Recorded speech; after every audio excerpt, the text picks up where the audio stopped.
Aku mau jujur sama kalian semua. Pas SMA kemarin ini, aku pernah melakukan sesuatu yang sangat kejam dan tak akan pernah kulupakan seumur hidupku. Aku telah melanggar sila pertama kita, yaitu membunuh makhluk hidup. Lebih tepatnya ke manusia. Ya, ke manusia. Namun, bukan membunuhnya secara fisik, tapi secara perasaan dan emosi. Karena dulu, aku tuh pernah punya teman dekat baik gitu. Dia tuh cantik, dia pinter, kulitnya putih kayak tahu, terus apa ya, rambutnya kayak mamaku, kayak rambut pendek gitu. Dan suatu hari tiba-tiba banget dia tuh menyatakan cintanya kepadaku. Saat itu aku kira dia bercanda dong, karena kita juga sering bercanda-bercanda kan di sekolah. Jadi aku bilang kayak, apa sih, lu kira gue mau sama lu? Nah, itu jahat sekali, jujur itu jahat sekali. Tapi again, pure bercanda. Aku tidak punya intensi sama sekali untuk mengatakan hal seburuk itu sebenarnya ke dia. Dan aku tidak sadar sebenarnya bahwa dia ternyata pas itu serius gitu. Dia adalah seorang introvert ya, fun fact. Jadi aku tahu pas itu sangat berat baginya untuk mengungkapkan perasaannya kayak gitu. Bahkan setelah itu, aku pun tahu dari temennya kalau dia nangis di toilet gara-gara apa yang telah aku perbuat itu. Dan sejak hari itu, aku tuh mulai membenci diriku sendiri gitu. Pas pulang ya especially. Aku merasa seperti orang yang jahat sekali. Seperti seorang monster yang nggak bisa pakai hati dan otaknya dengan baik gitu loh. Aku benar-benar merasa buruk dan kehilangan kepercayaan pada diriku sendiri. Namun, pas di perjalanan pulang saat itu, aku menemukan seekor kadal yang hidungnya berdarah dan kurung dalam kandang kecil segini nih. Nah, sebagai pencinta reptil, oh ya, dan jika kalian teman aku, pasti tahu aku tuh suka banget sama reptil, dinosaurus, amphibian segala macam gitu.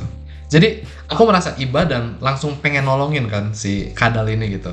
Namun saat itu aku bertemu dengan seorang pasangan muslim yang berkata bahwa mereka meletakkan itu di situ. Kenapa? Karena kadal itu tuh buas, kata mereka. Dia lari-larian di rumah dia, habis itu ditangkap, kemudian mereka lepas. Walaupun arahan sebenarnya dari agama mereka adalah untuk membunuhnya. Namun mereka tidak tega juga, jadi mereka lepas aja gitu. Jadi saat itu, karena aku tidak terlalu tahu tentang muslim juga saat itu, aku mengabaikan apa kata mereka dan aku bawa pulang aja kadalnya gitu. Jadi aku bawa pulang dan aku nggak tahu kalau sebenarnya tindakan kecil itu akan menjadi salah satu pelajaran terbesar dalam kehidupanku. Dan sesampainya di rumah, aku kasih makan kadalnya, mencoba membuat dia merasa nyaman gitu. Awalnya dia takut-takut, bahkan sama keluargaku yang baik banget, mereka pun takut gitu. Maksudnya si kadal ini pun takut dengan keluargaku gitu. Padahal kita udah treat dia dengan baik-baik.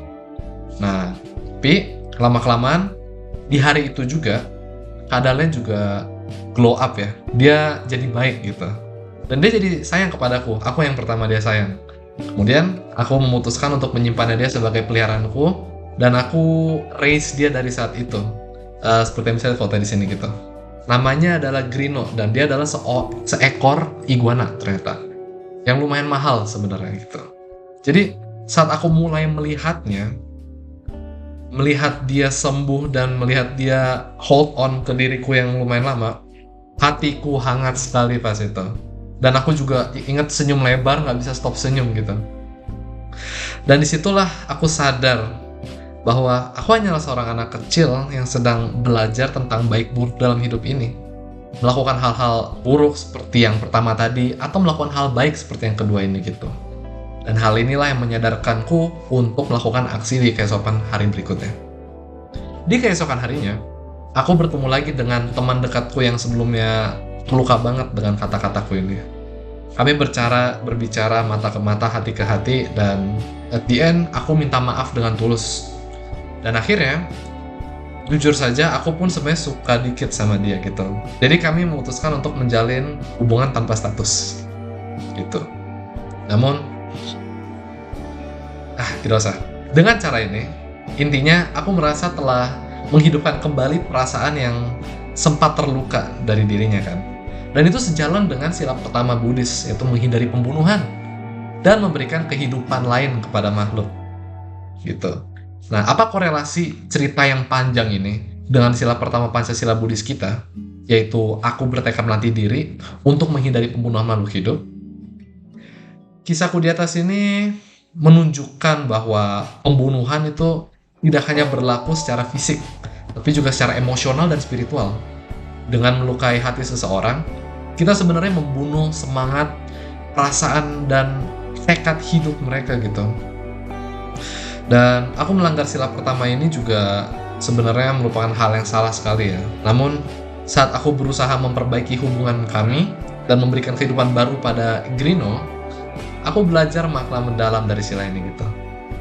Melalui pengalaman ini, aku sadar bahwa sila pertama kita bukan hanya tentang membunuh secara fisik, tapi juga tentang menghormati kehidupan dalam segala bentuknya. Baik itu mau makhluk hidup, mau itu emosi, semangat hidup, atau jiwa spiritual atau apapun itulah. Ketika kita hidup dengan kesadaran untuk melindungi kehidupan di dunia ini menjadi tempat yang lebih baik.